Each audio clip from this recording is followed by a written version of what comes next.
lâu nangin ông hen pun kat manganga monumen ông tu pasiran muat kema dia secretary senior ni a chumi mai pathian ne la trong trai na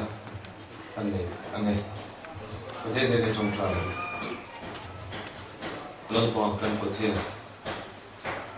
nimin pastor bial te kum so much min kai suaya chuan ni lai alai te kum songa kan tin lom a hun lal pa mi shui khona ke tiang lom thea ke ni ho te ni na nam ta ka min la shui te kan lom ai ni la lom thu kan shi la che kan thil ti zong songa hen lal pa na min ro pui na chang la tu na lal pa monument hon kan nei tu te so bi di da kan hu tu la te ko he ni ro pui zia lo lang che che la kan tu e kan bun kan man se tu iku da kan ha ne min san nam tu kan dal pa isu krista mingin kan on di le kan monument hong tu upasiran muat ki ma kan som zui hal mai nga monument a hon rual hen om zong song ni ku kan lo veng don ne kil hai thì đấy có cho kil hai có khá số lượng nó về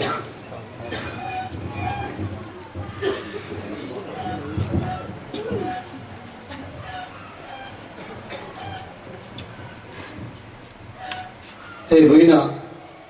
Limen Pastor Bial Golden Jubilee lahum tak mai kan mang thea hết yang mang thea mình phơi thêm tu là bà chú fakin ông nô se pathian tu hi lo ngai thang sam zana ram zong zong tu la pa cho boy lim takin au ru lom chungin la pa rong bolu la la sa chungin na ma lo kal ru la pa chu pathian ni ti se ru min siam tu chu ma chu ni ya ama ta kan ni ami tele arat la tam huna bera mo tu chu kan ni lom thu soi chungin a kong khara chuan lu tu la phật chungin a biagin hung chu ko lai chuan lu ru ane la lom thu soi la aming chi phật ru la pa chu thasia angil ni chu kum khoi no manga ari no na chu chuan zong thengin au mang tu kan ngai thak tilal pon kan zatan no sobro se amen itom trai hu polal pa kan pathian engkim ti thei Limen Pastor Bial Christian Chalai Polte kum songana Golden Jubilee lomong tak mai mi suai thena wangin iming kan fakalom thu kan khilcheni hoine hian tharau chi mi ni ko ran hote nei min poli min kai suai la lalpa kum songa chung zong mai Limen Pastor Bial KTP suai tu thatak tak te rongbol tu thatak tak te member thatak tak te min pe ka vai lom thu kan khile cheni lalpa voin ni Golden Jubilee hulawom tak mai kalu thena hian kemani ringuta lalpa himle lo hi kan du lo nang ma cha lo ta le lim na ni theu thi tu ri tharau chi min pho lang che lalpa he Jubilee kalu thena hian bial chu ka thalai zong ten thinu le ti tak zeda nang ma kan fa kan ma kan choi mo the turin min om pui min kai koila tharau thale thilung thara chakna tharai rong bo thei turin he Jubilee to he nang min bo sai thar ze lang che lalpa imi mangai dale imi khoi nein bial chu ka thalai te nang min phuar khom la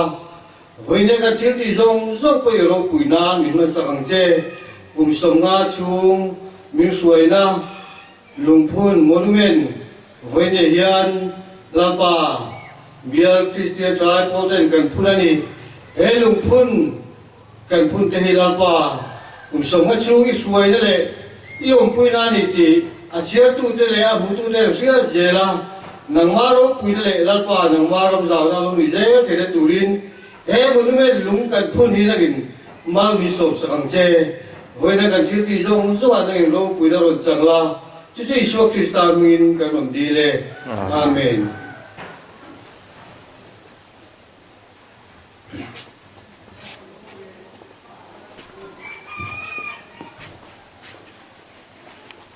Pastor Bial Christian Chalai Pol kung sumngana monument Pachiar araw puina turin pale kapale sa raw thiang himingin kahonge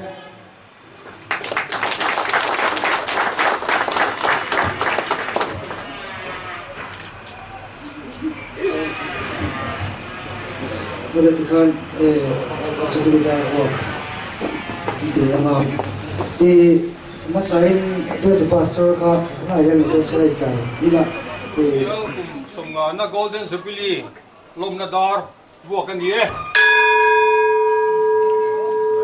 Pawan Alzia,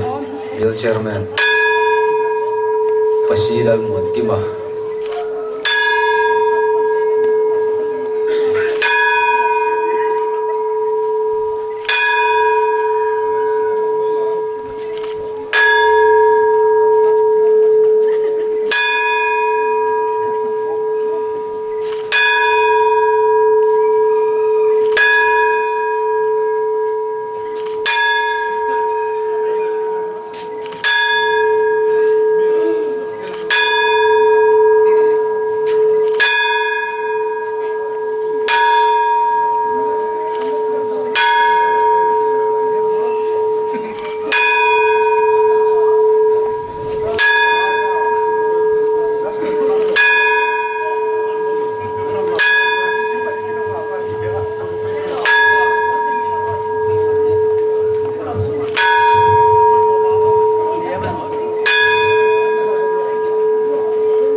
Ito